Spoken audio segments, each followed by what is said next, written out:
we ready? Ready.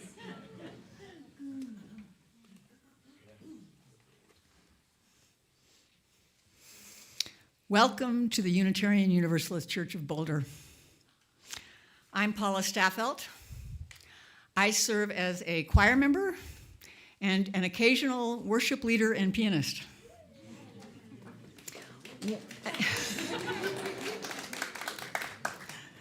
One thing I love about this congregation is the community, and that is you. And you who are joining us online today. I tell people when I talk about this church, I say, you know, if I wanted to, I could do something every single day at this church. That's how much opportunity we have in order to be in community with one another. And each week we gather in community to refocus on the things which are most important in our lives. Remembering who we are, what we're here for, what we are for. It's a serious task done joyfully, playfully, intentionally. It's a time for spiritual practice, for our essential work as human beings, a time to return to the wells from which we draw meaning and sustenance. And so again, I welcome you joining us online today. We're delighted you're here. This congregation is all of us, together, in person, online. If you're a new online visitor, you'll find a link on the visitor form in the video description, and we would love to connect with you. Jack Doggart is going to come up and talk to us now about our pledge progress as we head toward the end of the month.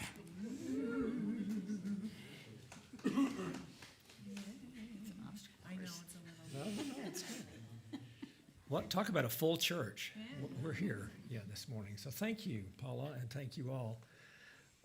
This weekend has been amazing. The return of rain has just lifted my heart so much.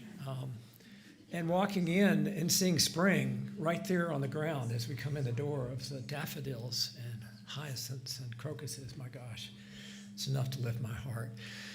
So one of the things that Paula was talking about, I'm in a mic-rich environment here. Talking about the characteristics of UUCB is we're here freely.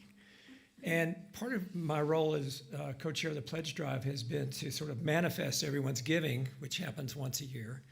And I'll just drop that we're at 87%. So thank you very much. And I want you to take a minute to the person next to you and just say thank you. We're in this together, you know. Yeah. Thank you. Thank you all. That said, for the few of you who forgot it again this week, or I can't figure out the online Google form, I'll be in the foyer afterwards. But thank you all for your generosity, for your freely given commitment to this organization for its next year. Thank you. And now I'd like to invite Elizabeth Alexander up to talk about Hands Off Boulder. Hello. So scholars of authoritarianism tell us that it can be pushed back, that we can win, but there's a narrow opportunity in which to do that, and we're in that opportunity right now. That window is ours to own, and to that end, across this country and in many countries across the world, people are gathering next Saturday, the 5th of April, to show their opposition to what is happening to our country. And I hope that you will join us in the Boulder Hands Off. It's 1 to 3 p.m. next week, Table Mesa Drive and South Broadway. I know Amy's planning to go. I'll be there. I hope that many of you will join us. We need millions of Americans to turn out, millions of us. So if you can, and if you've been looking for some way to show your opposition, this is a really important opportunity for all of us. And there's protests in all sorts of different cities and towns. There's one in Denver. All across Colorado, wherever you are. If you're in another state, there'll be one. So, yeah. You can look it up on Mobilize US. Great.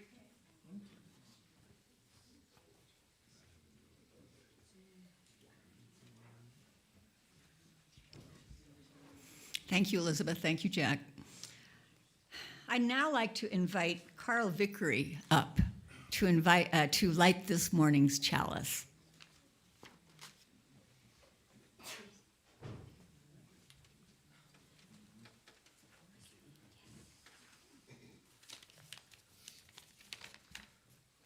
So just to let you know, I am coming to appreciate speaking in front of people. I disliked it previously. So with that, good morning.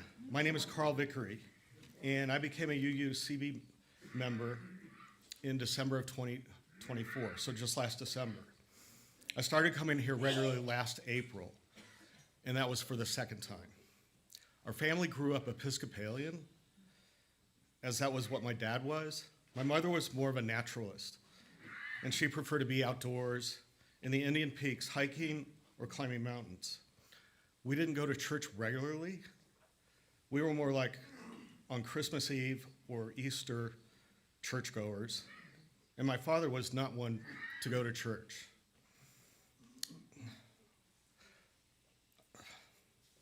I also was part of this same church here, starting in the 7th grade, and continue to be part of it, part of the youth group through the 9th grade. In the 9th grade, we had the 9th grade trip. It was preceded by 3 or 4 weekend retreats in preparation for the longer 9th grade trip. The weekend retreats were designed to learn about the Hopi and Navajo Indian tribes. We learned about their customs and some language as well, and we became very connected as a group.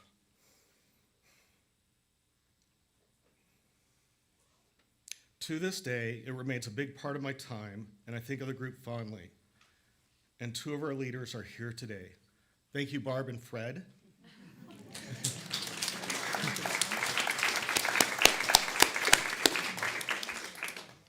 After the 9th grade trip, everyone, I included, joined the high schooler group, then called LRY. We organized MyCons, Mid-Continental Conferences, and FebCons, retreats for week-long and weekends in the summer and February, respectively.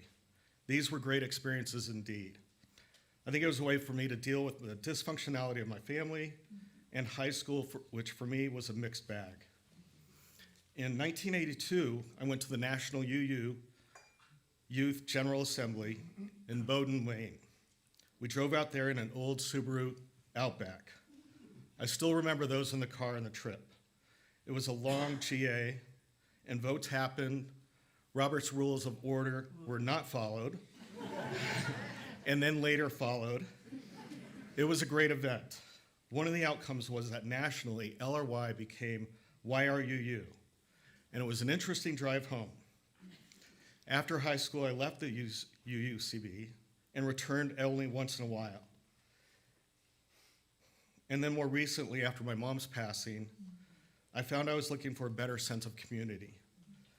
I went to Jeffco UU Church and then came here. And I'm glad of it. I appreciate the church and have found an excellent community. Thank you. This month we're working on trust, and it seems a hard feeling to contend with, especially with what is happening nationally. We can put trust in ourselves individually and in those we know in this community. We can extend this to a larger scale as it suits us. Different levels for all, I am sure. And in this spirit, I light this chalice today.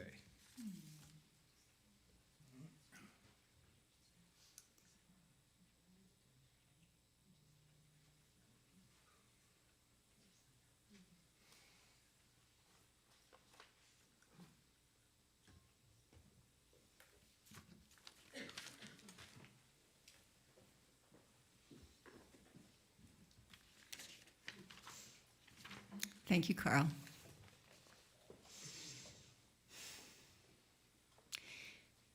We now invite all those of us gathered here, gathered in various locations, to join together in fellowship as we say aloud our congregation's covenant that you can see on the screens in the room. So as you are able, rise in body or spirit. We gather in fellowship to speak truth to each other, to reach out and touch one another, to care with each other, and to seek the truth divine. So be it.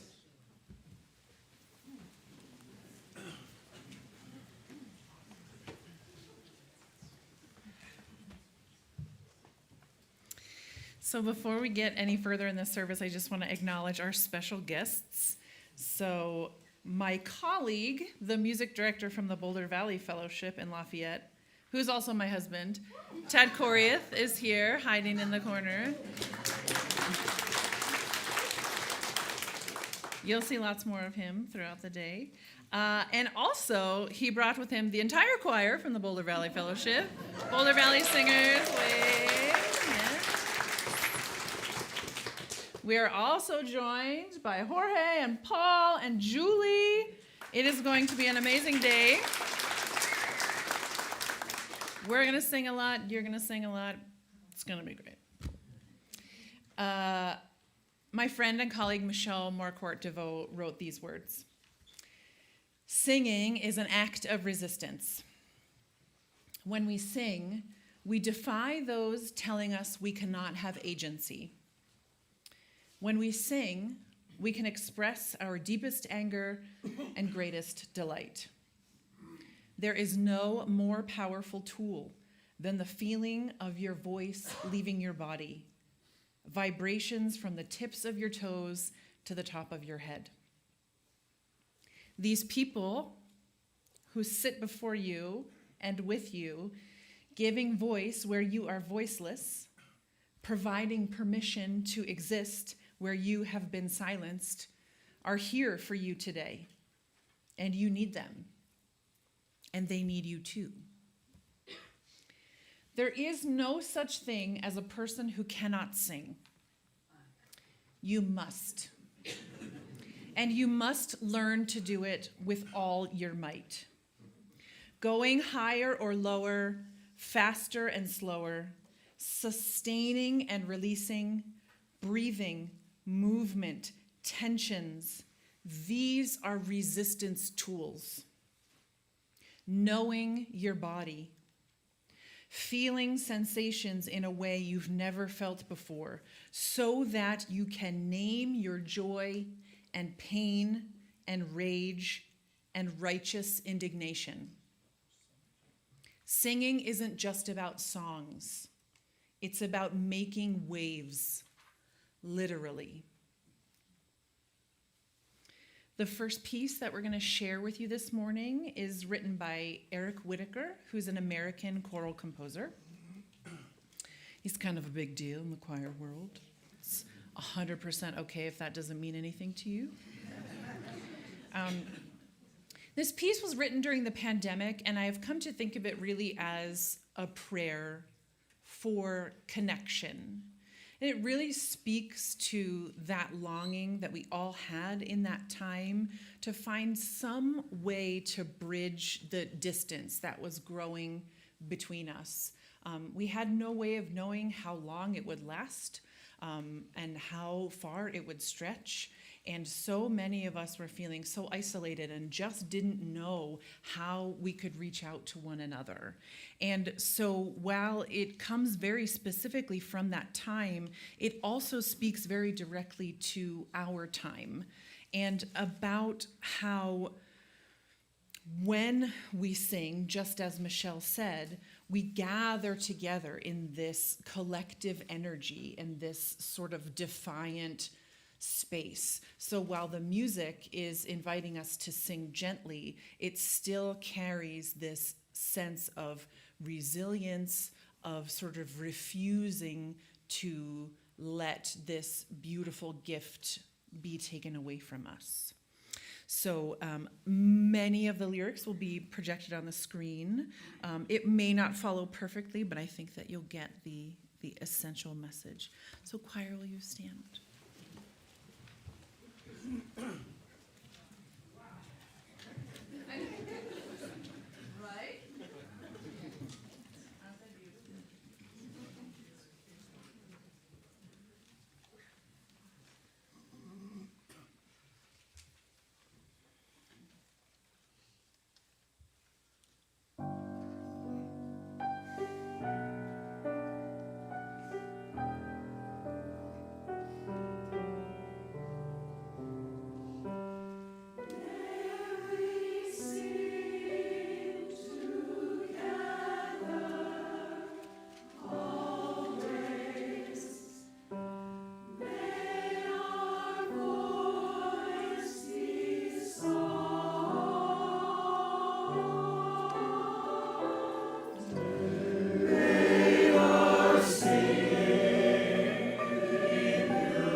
Now it's your turn. So Holly Neer is one of our treasures in Unitarian Universalism. She is a beautiful singer-songwriter and wrote, "We Are a Gentle, Angry People." Henry, tell me again, after the assassination of Harvey Milk and George Moscone, whose office Henry worked in San Francisco. Holly Neer now refers to the song as singing for our lives, which I think is so beautiful, though it's labeled in our hymnal as "We Are a Gentle, Angry People." And she also says, you know, the language of music can be a little bit binary at times because we've got meter and we've got things that kind of try to fit into little pairs.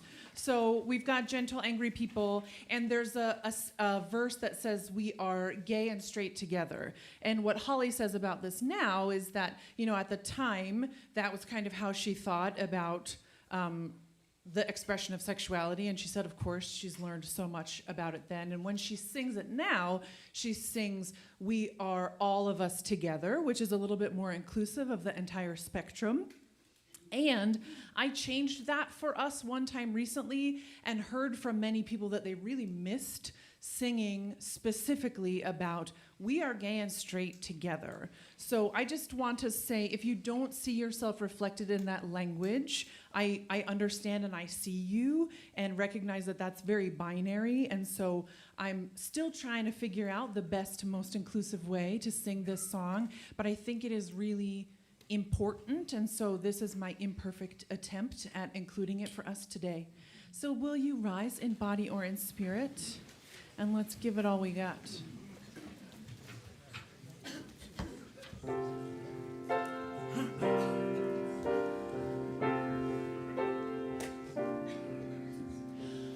We are a gentle, angry people, and we are singing, singing for our lives.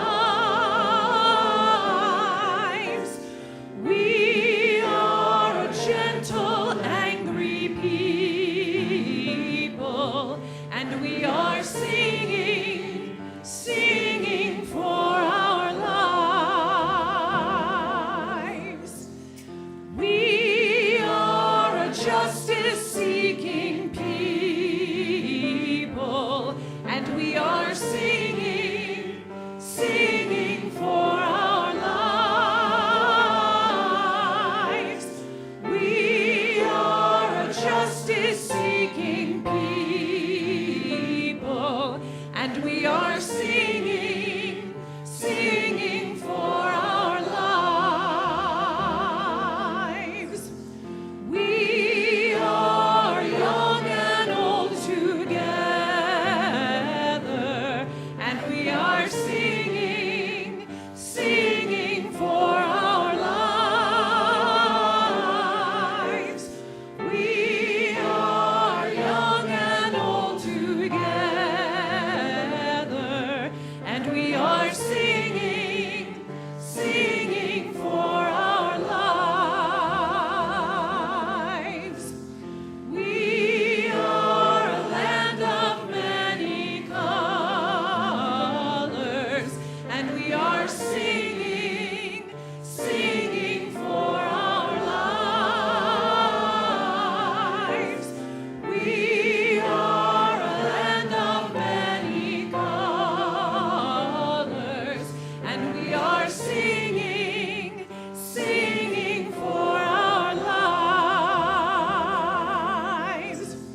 We are gay and straight together, and we are singing, singing for our lives. We are gay and straight together, and we are singing, singing for our lives. We are a gentle, loving people, and we are singing, singing for our lives. We are a gentle, loving people, and we are singing, singing for our lives. Amen. Then what happens? Huh?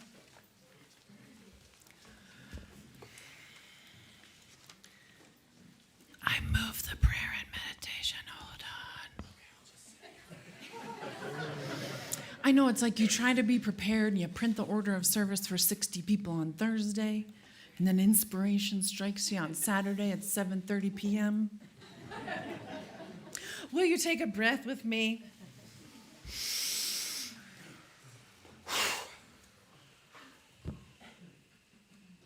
How lucky we are to be in this place together.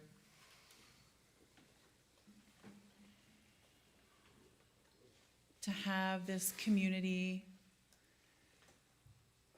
of open hearts, of broken hearts, of joyful hearts, of fearful hearts.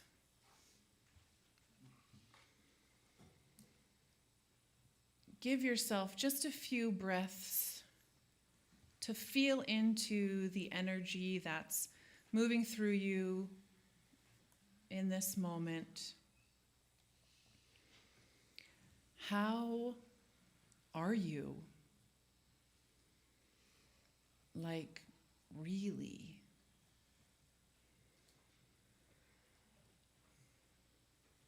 When you don't have to find a reason to pretend that you're okay. Maybe you are okay for now. Maybe it just feels really good to be in this place, to know that you're okay just the way that you are. No pretending required.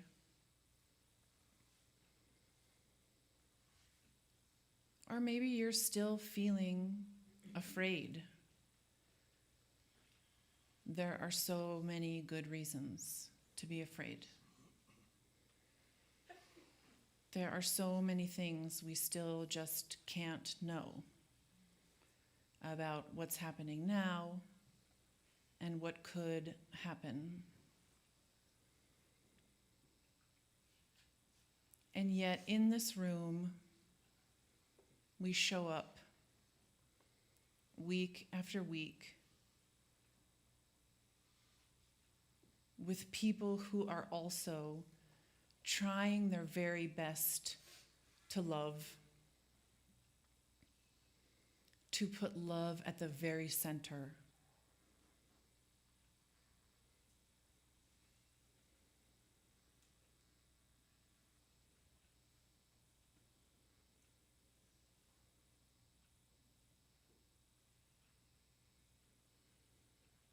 See if you can find a place in your body where you can imagine that love taking up space. It could be one tiny atom, one tiny cell's worth. It could be more.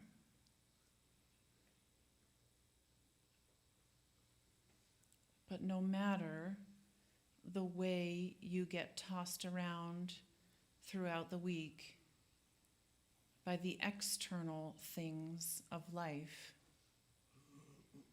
your very nature is love.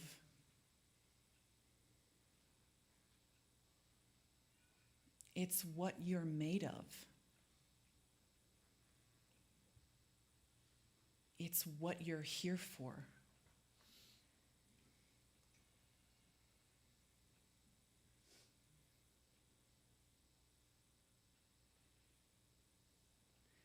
And as the poet Anastasia Bayrosh wrote, love begets love.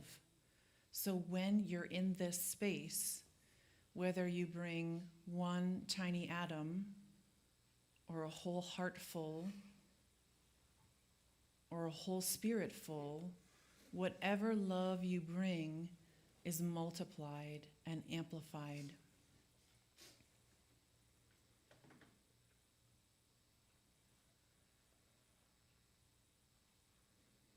So take a moment now to envision that.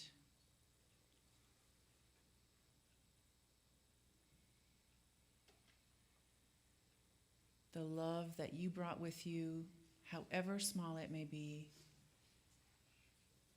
combining forces, filling this room, our street, the town, the world beyond.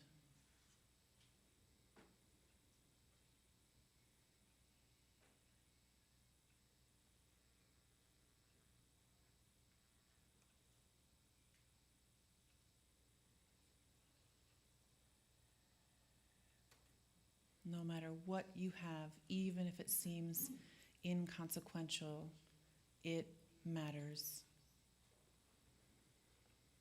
Even if you think it couldn't possibly be significant, we need it.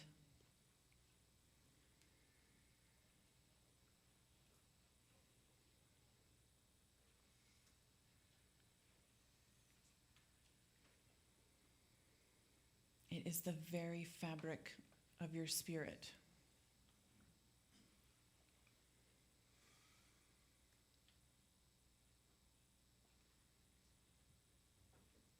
Love is what you are made of.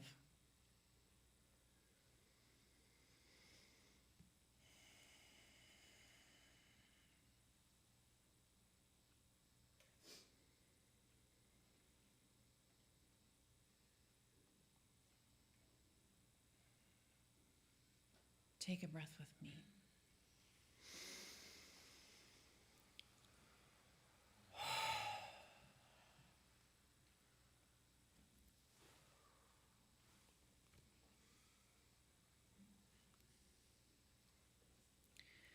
For a while now, we've been kind of exploring the distinction between optimism, which can sometimes feel a little good vibes only, a little like toxic positivity, a little dismissive of our lived reality, versus hope, which feels deeply rooted and gritty, and at this time, maybe even a little subversive. We are working as hard as we can to be people who tell the truth about life and who work as hard as we can to continue cultivating hope. And that's what this next song is about.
have to keep talking after all of these.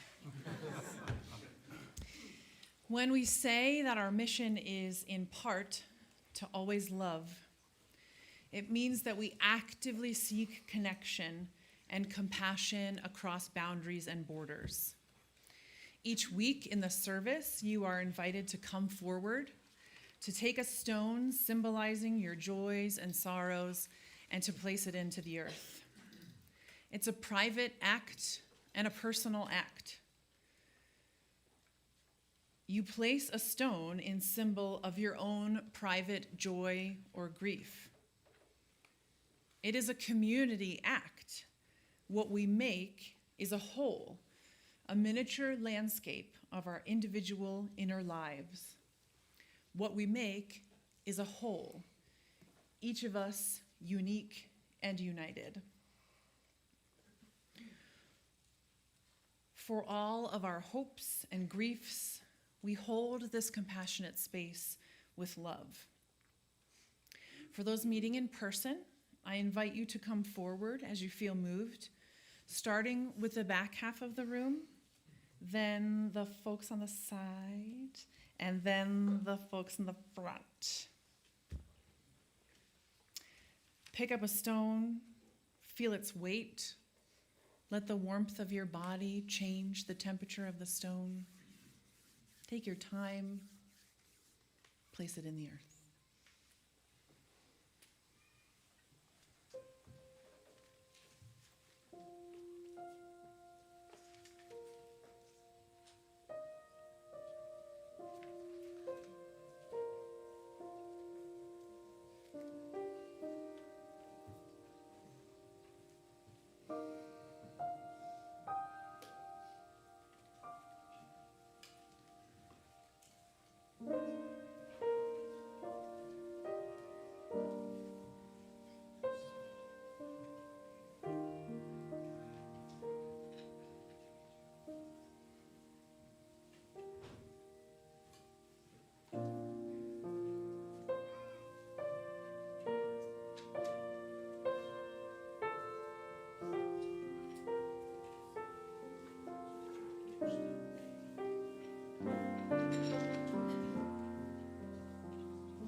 Our newly revised bylaws state that as Unitarian Universalists, we affirm that love is the power that holds us together and is at the center of our shared values.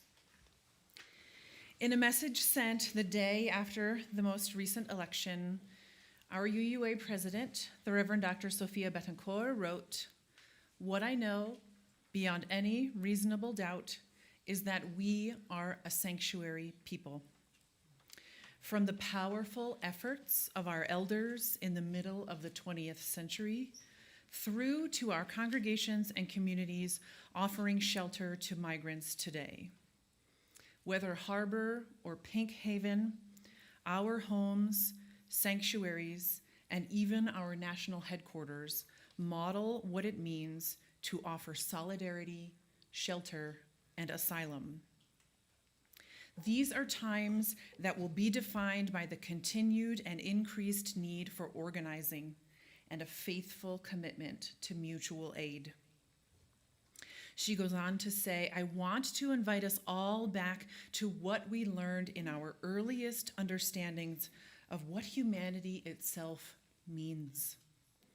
We draw our purpose from the call to honor and uphold the non-negotiable sacredness of each and every person, of earth, and of all beings, bound up together in an abiding love that rests in the call to justice.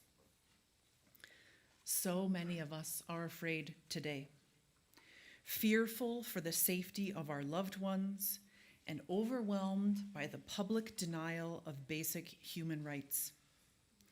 I invite us to feel the reality of that concern and to hold one another in our grief. I also want us to remember how very many others in our UU communities and across the nation share our values. Look to your community partners.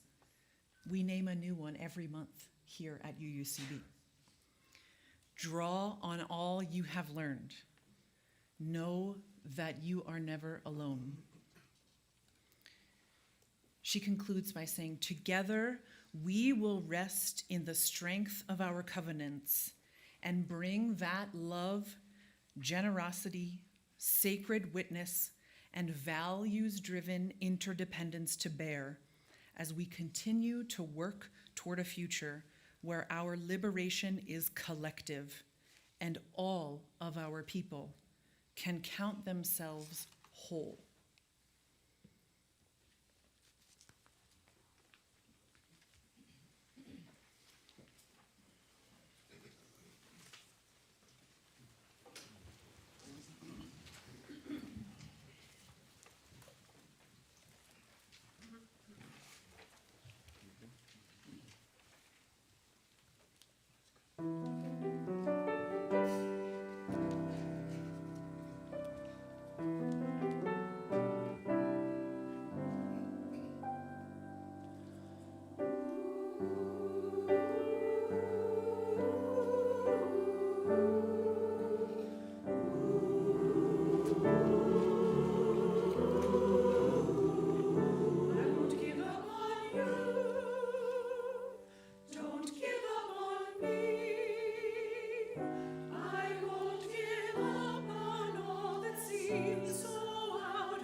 You get to sing again. Yay. I know. We have to keep going.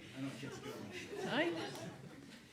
So the writer of this song, Abby Bettness, is a 3-time cancer survivor. And she's my age, which is somewhere in the multiple decades. But like not that old, right? So Abby writes, resilience is a mindset born in the hardest days, when you're scared or sad or tired, when progress toward your goal is slow and the barriers seem impenetrable, and yet you keep going. Because somewhere deep down, you know that what you're fighting for will be so much better. I know you don't know this one yet, so I'm going to teach it to you a little bit at a time. Okay. Resilience, we are strong. Resilience, we are strong. Good. Shoulder to shoulder, keep moving on. Shoulder to shoulder, keep moving on. Good. Resilience, make a new plan. Resilience, make a new plan. Good. Stand up again and say, yes, we can. Stand up again and say, yes, we can. Good. Now bigger chunks. Resilience, we are strong. Shoulder to shoulder, keep moving on. Resilience, we are strong. Shoulder to shoulder, keep moving on. Good. Resilience, make a new plan. Stand up again and say, yes, we can. Resilience, make a new plan. Stand up again and say, do I just keep going? Yeah. Resilience, we are strong. Shoulder to shoulder, keep moving on. Resilience, make a new plan. Stand up again and say, yes, we can. Resilience, we are strong. Shoulder to shoulder, keep moving on. Resilience, make a new plan. Stand up again and say, yes, we can. Resilience, we are strong. Shoulder to shoulder, keep moving on. Resilience, make a new plan. Stand up again and say, yes, we can. Resilience, we are strong. Shoulder to shoulder, keep moving on. Resilience, make a new plan. Stand up again and say, yes, we can. Resilience, we are strong. Shoulder to shoulder, keep. Last time. Resilience, make a new plan. Stand up again and say, yes, we can. Resilience. I know. Good job. Good job. Yay. I'm offering piano.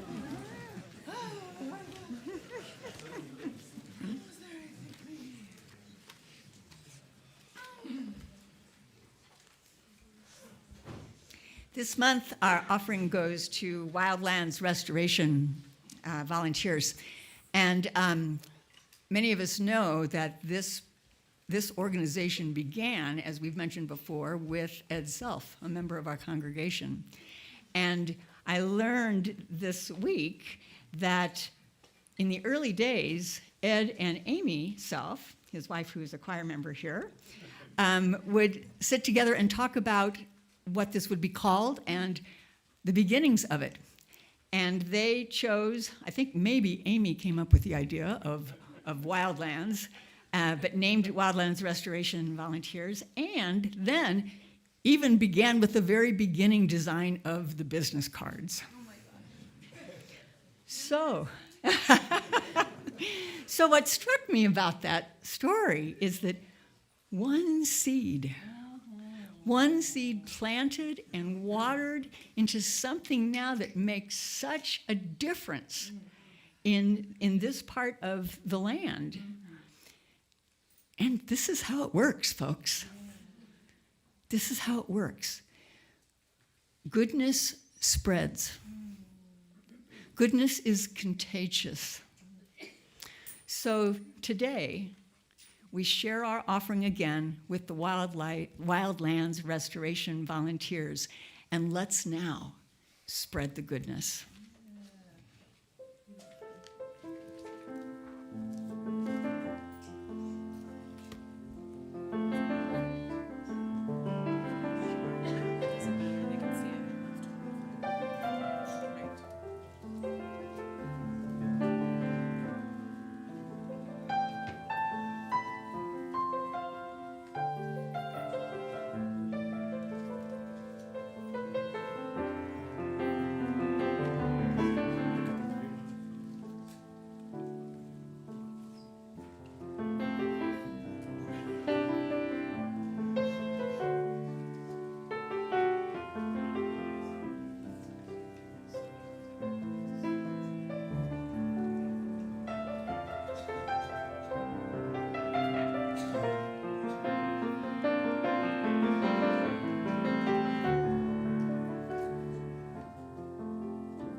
All right, we have one more song that we would like to sing for you.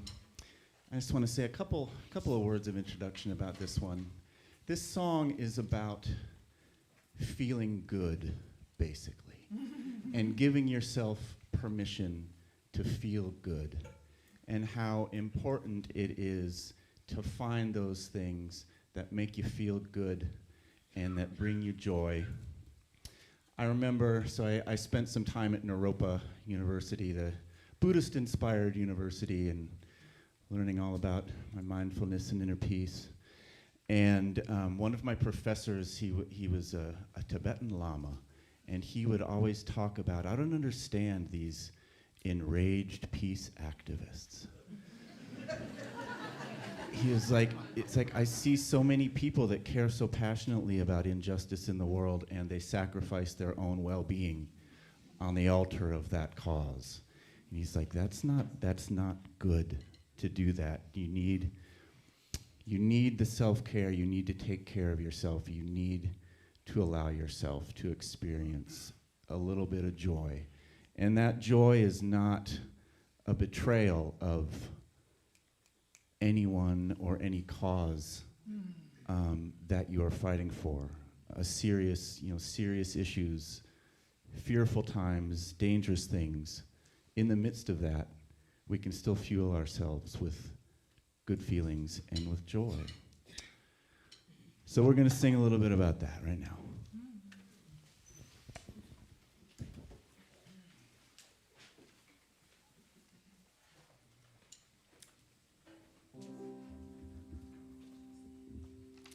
So one of my queer elders, somebody that I love and admire and respect very much, posted this quote a little while ago that just kind of stopped me dead in my tracks.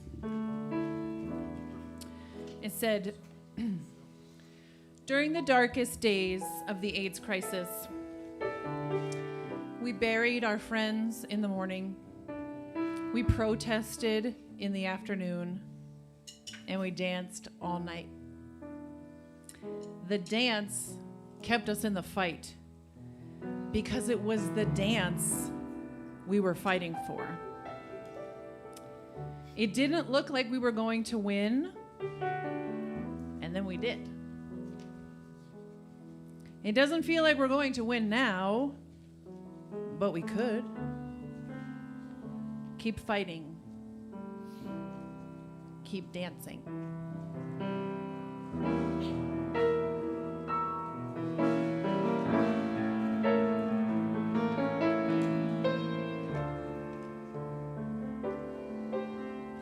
Joy, joy, joy. You can't stop this joy, joy, joy. Don't you know a love fueled by joy?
body or in spirit. Sorry. I know. We'll close our service in song. Hopefully we gave you a little something you can take with you. A little something. Yeah? Okay.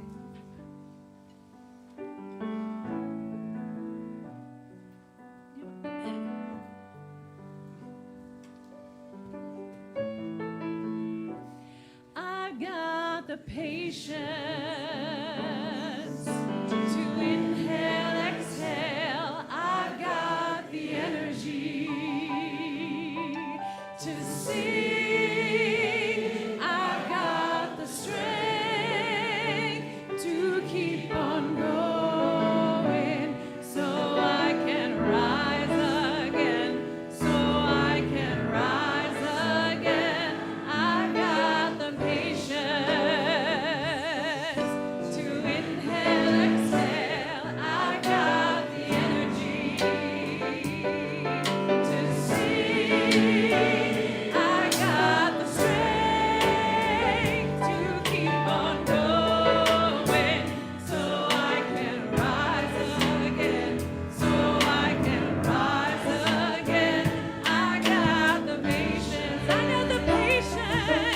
to inhale, exhale. I got the energy to sing. I got the strength to keep on going, so I can rise again, so I can rise again, so I can rise again, so I can rise again, so I can rise again, so I can rise again. It has been such a gift to share this morning with you. Take a deep breath with me. Love is what you are made of. It is who you are. Our service ends and our work begins. Amen.